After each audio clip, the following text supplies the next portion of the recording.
Vous écoutez Radio Taïwan International et c'est l'heure des musées.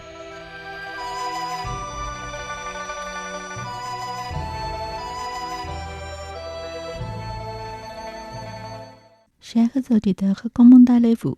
Vous êtes à l'écoute de l'heure des musées, votre rendez-vous consacré à l'art, à la culture et aux traditions chinoises. La semaine dernière, nous avons eu le privilège d'assister symboliquement au mariage de notre chère Gongzhu, la princesse. Aujourd'hui, notre exploration se poursuit, mais sous un autre angle. Nous tenterons à travers des exemples concrets de mieux comprendre la vie de ces femmes d'exception, souvent discrètes mais porteuses d'une richesse culturelle et symbolique remarquable. Grâce à leurs objets personnels, à leurs récits et à leurs usages, nous découvrirons ce qui rendait leur quotidien à la fois unique et profondément ancré dans l'histoire impériale. Image 1. Stèle commémorative de la gouvernance bienveillante de la 4e princesse.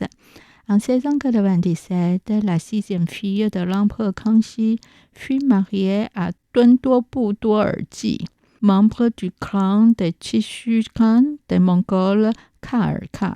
À cette occasion, elle reçut un fief des terres situées dans la région de la rivière Qingshui, à Huhehaute, en Mongolie intérieure. À 1727, les colons installés sur les terres princières firent ériger plusieurs stèles dites stèles commémoratives de la gouvernance bienveillante de la 4e princesse. Ces monuments témoignaient non seulement de leur reconnaissance envers la princesse pour sa gestion éclairée et généreuse, mais reflètent aussi les bouleversements sociaux et territoriaux survenus dans cette région au début du XVIIIe siècle. Pour beaucoup, le mariage est un événement marquant de la vie.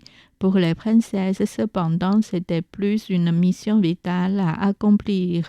À de nombreuses reprises au cours de l'histoire, les mariages ne sont pas nés librement de l'amour, mais étaient des unions stratégiques poursuivies pour des intérêts personnels, familiaux ou nationaux. L'Empire Qing, avec ses territoires divers et sa population multiculturelle, l'a également utilisé comme stratégie de gouvernance.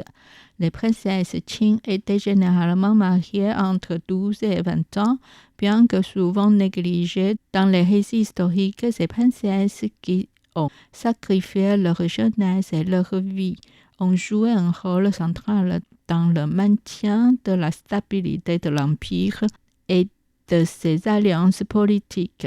Image de poème commémorant le mariage de la princesse He Jing de premier rang. En 1770, la 7e fille de l'empereur Qianlong, princesse He Jing de premier rang, épousa Lawan Duerji de Mongolie.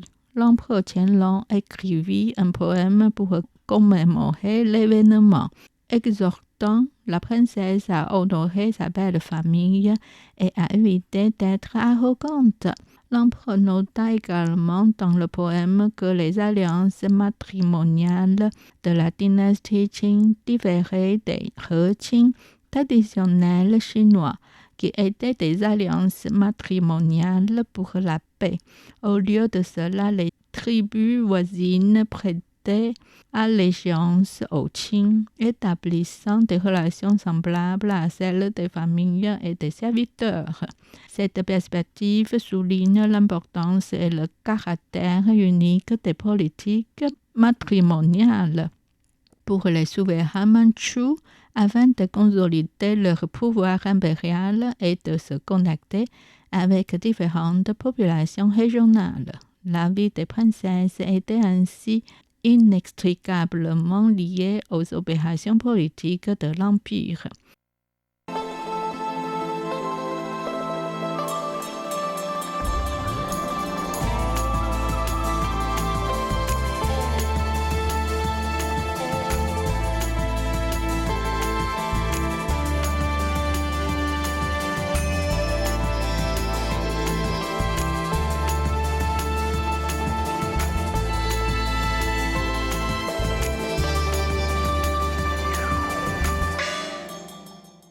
Image 3. Biographie du prince Celing de Mongolie, Kha Saïn Noyen.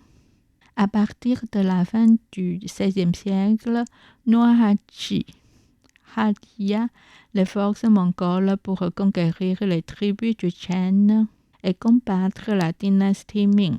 Les alliances matrimoniales étant l'une des méthodes pour établir de telles relations. En conséquence, de nombreuses princesses Qing épousèrent des Mongols.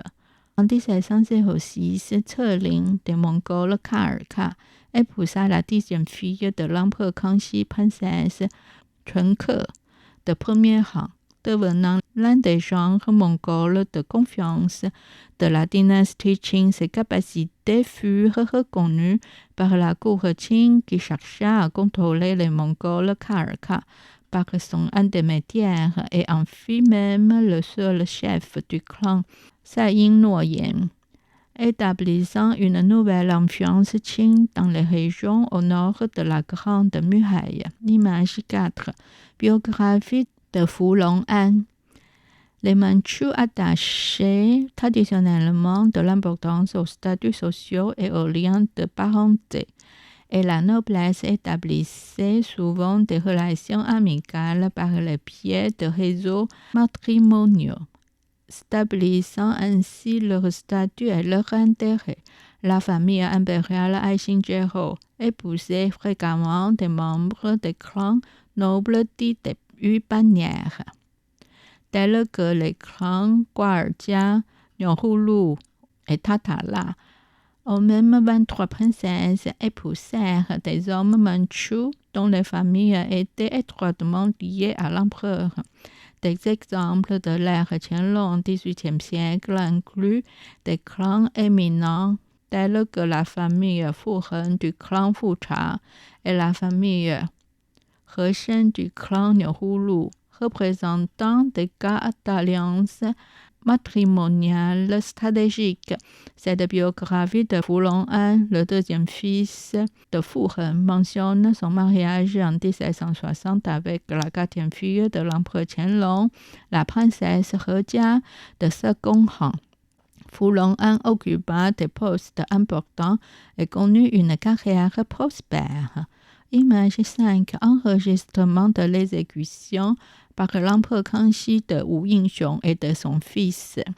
Au début de la dynastie Qing, la cour conféra les titres de roi vassaux aux alliés chinois Han, comme Wu Sangui, organisa des mariages entre princesses et les 3 feudataires pour consolider la loyauté, utilisa les Chinois Han pour pacifier les forces anti-Qing dans le sud et maintint les genres chinois Han dans la capitale pour surveiller les rois vassaux régionaux.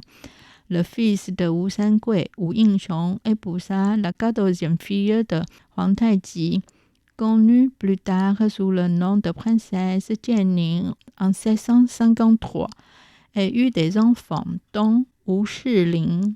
Selon les biographies des ministres traîtres, après la rébellion de Wu Sangui en 1674, l'empereur Kangxi ordonna l'exécution de Wu Yingxiong et de son fils Wu Shiling. La princesse, ayant perdu son mari et ses enfants, ne s'en sortit pas bien par la suite. Cependant, elle devint une figure mémorable en tant que princesse Jianning dans le roman d'arts martiaux Le cerf et le chaudron. Image 6. Accusation contre Feng Shen-ying-de pour avoir empoisonné une princesse. En 1789, la 10e fille de l'empereur Qianlong, la princesse Hexia, de premier rang, épousa le fils aîné de Heshen, Feng Shen-ying-de. En 1803, des accusations contre Feng Shen-ying-de, y compris l'empoisonnement de la nourriture de la princesse, furent documentées dans une biographie manuscrite. Cet incident, décrit sur 4 pages, marqua l'événement le plus célèbre de sa vie. Bon, on va s'arrêter là pour aujourd'hui. Vous avez suivi l'heure des musées, réalisé et animé par Miao Yonghua, diffusé depuis Taipei, Taïwan.